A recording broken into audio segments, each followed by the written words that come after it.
more boards there. Curiosity drives Jesse Gerhart to the back alleys of the big city, I know where 3 spots are to go. where this outdoorsman loves to hunt. I'm gonna steal those ones right there for sure.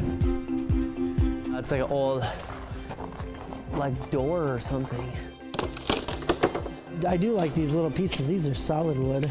I wanted to tell a story about what people thought of as trash, that someone with some skill could make it new again.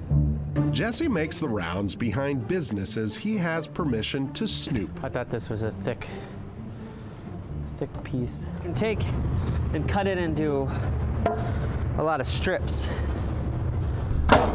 Big discovery Score, sounds like this, score, score, score. but a picker's pleasure This feels like oak. I can't tell. also creates pain. Am I gonna be able to lift this? Around railroad tracks and in industrial parts of the city, there's just a lot of lumber everywhere. You can end up framing like a whole house out of all the wood you can find, you know? This is a story all about habitual hoarding and its positive effects. I got this strap off of a truck holding MREs on it when I was in the invasion of Iraq. See, Jesse survived 3 tours of duty as a Marine Corps machine gunner. He came home after war to try and find clarity and maybe a new direction. To be able to pursue something that was not really difficult on my body, because I can't move around as good as I used to be able to.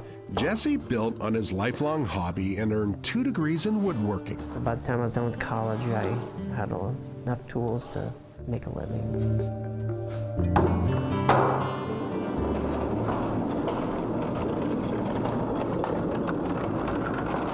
So he set up shop, literally, in an old Northeast workshop.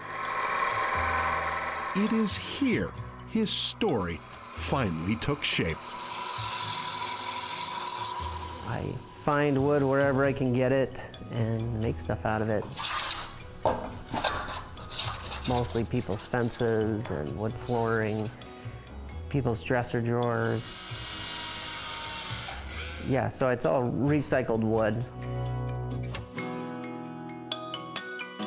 A business that started with a single canoe. 90% of this is all church pew. The deck here is a cedar fence from Robbinsdale. This is that James J. Hill lumber from Delwood. It's that part of that gym floor. And then the waste from the canoes I make into the paddles. The waste from the paddles, a lot of times I make into the fishing nets. The waste from that I make into fishing lures. So these are all little cut-off pieces from when I make a canoe paddle. Jesse's form of recycling, a practice well perfected. Just look around.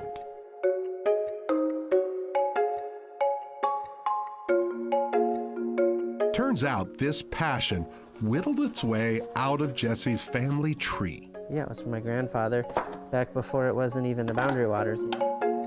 Jesse's grandpa, an outdoorsman larger than life, the mentor who taught Jesse to love life outside. Jesse quickly became a chip off the old block. Some of the stuff I make is, if my grandfather were to see it, that he would be excited. Everyone is. Hello. Hi. How are you doing? Jesse's show booths never stay empty long. And they're all from someone's fence that fell over in Robbinsdale. I keep saying someone's, it was actually my fence that fell over. This was the first prototype, and definitely my favorite type of paddle to paddle with. Who knew one man's treasure could come from so much trash? Show people that somebody with some skill could take what all other people thought was trash and make it into something that was good enough to even pass down to their children. A strange thing to think about, that it was in the dumpster, and then I made something out of it and people hang it up as a piece of art.